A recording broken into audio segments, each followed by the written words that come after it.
When a jazz singer becomes an enemy of the state, something has gone very wrong. Nina Simone's FBI file spans 40 years and contains surveillance reports, undercover operations, and evidence of a government conspiracy to destroy her career. Tonight, I'm exposing the shocking truth about how America hunted its own civil rights icon. In 1977, after years of legal battles under the Freedom of Information Act, portions of Nina Simone's FBI file were finally released to the public. What emerged was a 500-page document that detailed one of the most extensive surveillance operations ever conducted on an American entertainer.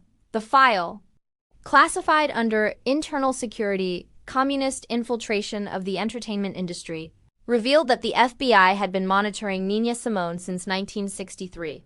But this wasn't casual observation. This was a coordinated campaign of harassment, intimidation, and sabotage designed to neutralize what J Edgar Hoover himself called a dangerous influence on American youth. But what made Nina Simone so dangerous? What did a classically trained pianist from North Carolina do that warranted 4 decades of government surveillance? According to FBI documents, Nina Simone was classified as a Category 4 security risk, the same classification given to suspected foreign agents and known terrorists. Her file contained detailed reports on her daily activities, lists of her associates, transcripts of her phone conversations, and even analysis of her song lyrics by government censors. The FBI's interest in Nina wasn't accidental.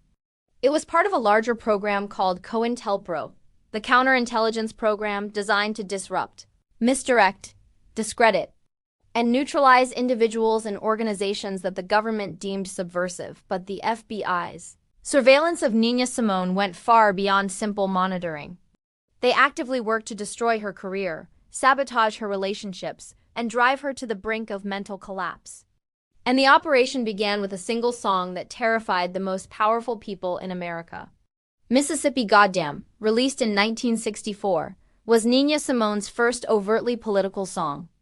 Written in response to the assassination of civil rights leader Medgar Evers and the 16th Street Baptist Church bombing that killed 4 young black girls. The song was a raw, unfiltered expression of rage and grief, but to the FBI, it was something much more dangerous. A call to revolution.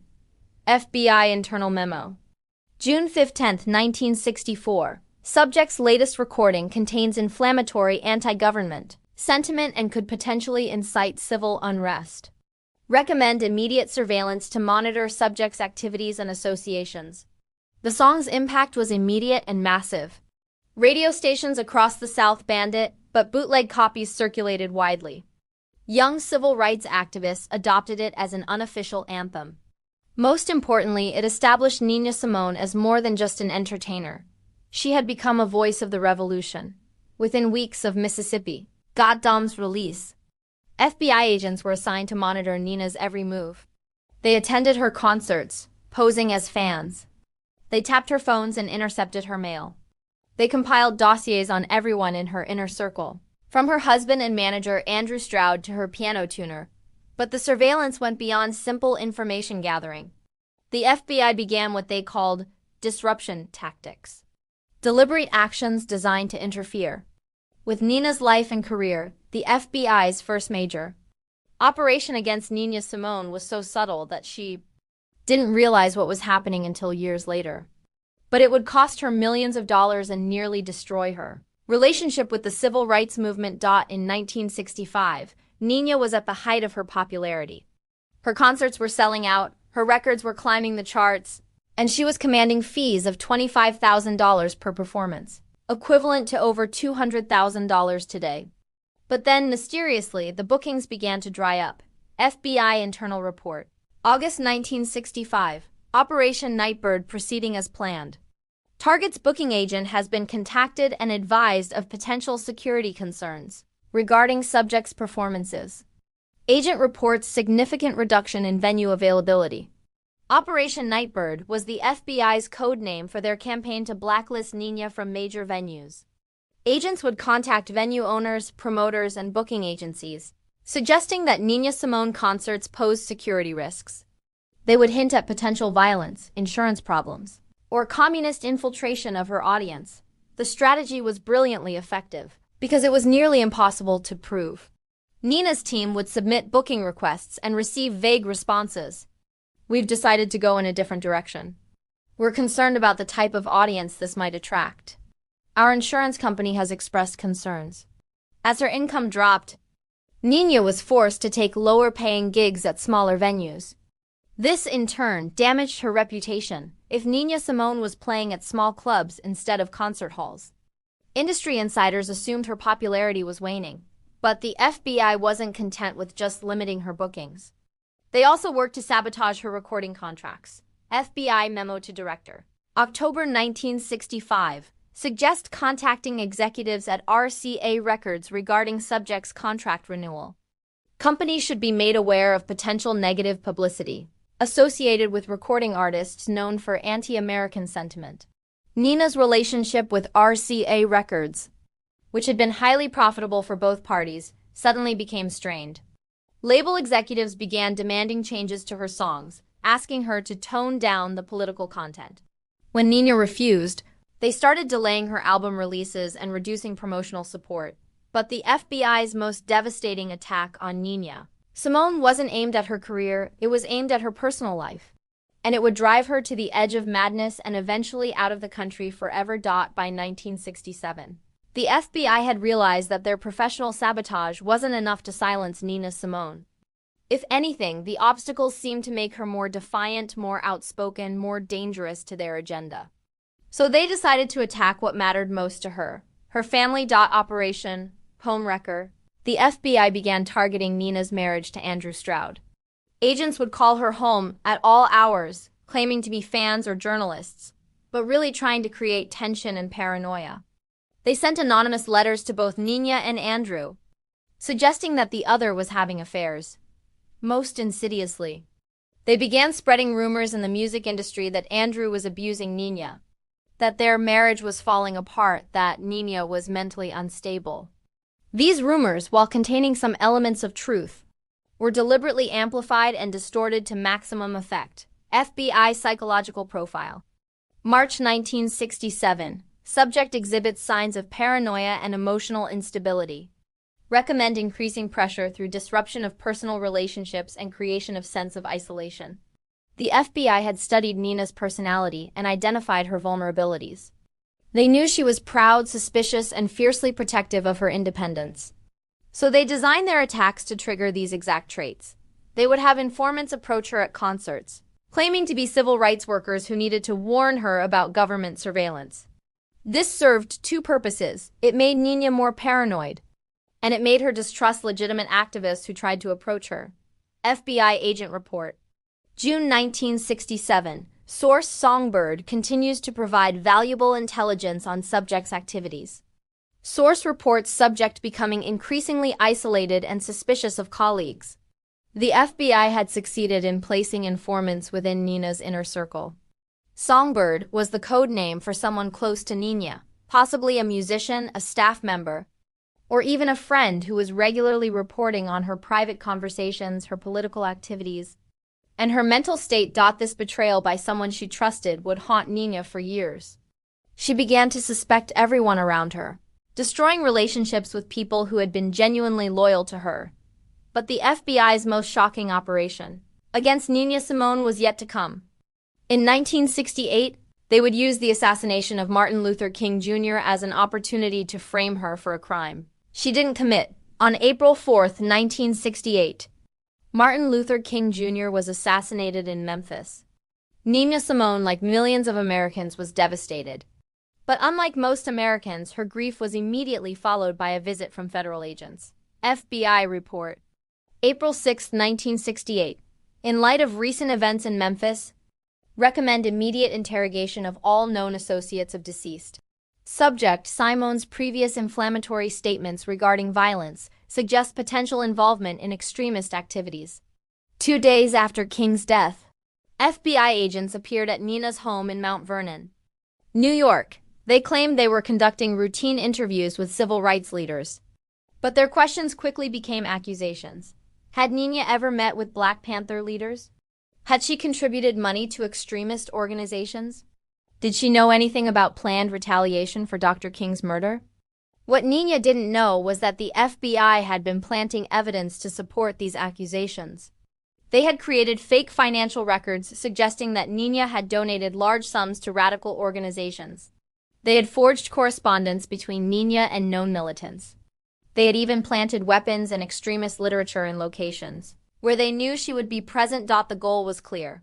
If they could link Nina Simone to any violence following King's assassination, they could arrest her, destroy her credibility, and effectively end her influence in the civil rights movement. But Nina was smarter than they gave her credit for. Her years of paranoia, much of it created by FBI harassment, had made her extremely cautious. She recognized the setup for what it was and immediately hired the best lawyers she could afford. More importantly, she began making plans to leave the United States. If her own government viewed her as an enemy combatant, then perhaps it was time to find a new country. FBI memo. September 1970. Subject has indicated intention to relocate outside United States. Recommend coordination with international agencies to continue surveillance. By 1970, the cumulative effect of 7 years of FBI harassment had taken its toll. Nina's career in America was in ruins. Her marriage was destroyed, her mental health was deteriorating, and she was facing potential federal charges based on fabricated evidence. She made the decision that would define the rest of her life. She would leave America and never return, but even in exile, Nina couldn't escape the FBI's reach. The agency maintained active files on her activities in Barbados, Liberia, Switzerland, and France. They coordinated with local law enforcement and intelligence agencies to monitor her movements, her associations, and her political activities. See a liaison report. 1975. Former subject continues anti-American propaganda activities from European base. Recommend continued monitoring through local assets. The FBI's harassment of Nina Simone continued for decades, even after she had been effectively silenced and exiled. But their most shocking revelation came in the 1990s, when aging agents began to speak publicly about their role in destroying America's own cultural icons. In 1993, former FBI agent Wesley Swearingen published a book called FBI Secrets, in which he admitted to participating in illegal surveillance operations against civil rights leaders, including Nina Simone. His revelations were devastating. We didn't just watch Nina Simone, we destroyed her. We broke up her marriage, sabotaged her career, and drove her out of the country. And we did it all because she sang songs that made white people uncomfortable. Swearingen's book revealed the true scope of the FBI's operation against Nina.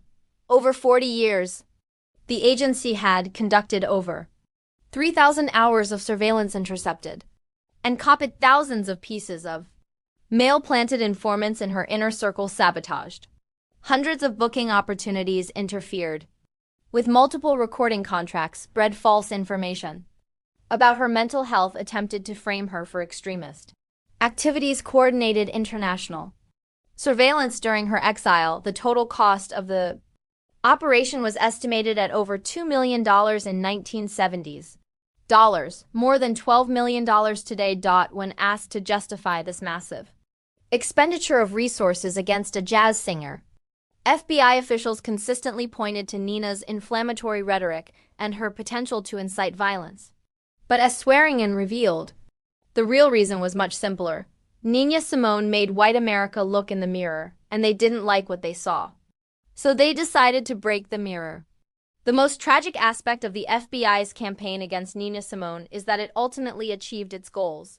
By the time the full scope of the operation was revealed in the 1990s, Nina was living in obscurity in France, her health failing, her spirit broken. She had been silenced not by the racist audiences she had fought against, but by the very government she had trusted to protect her constitutional rights. In 1999, 3 years before her death, Nina Simone was finally vindicated. A federal court ruled that the FBI's surveillance and harassment of civil rights activists had been illegal and unconstitutional. The government was ordered to pay damages to surviving victims of COINTELPRO operations. But for Nina, the vindication came too late. She was 66 years old, living in exile, her career destroyed, her health failing.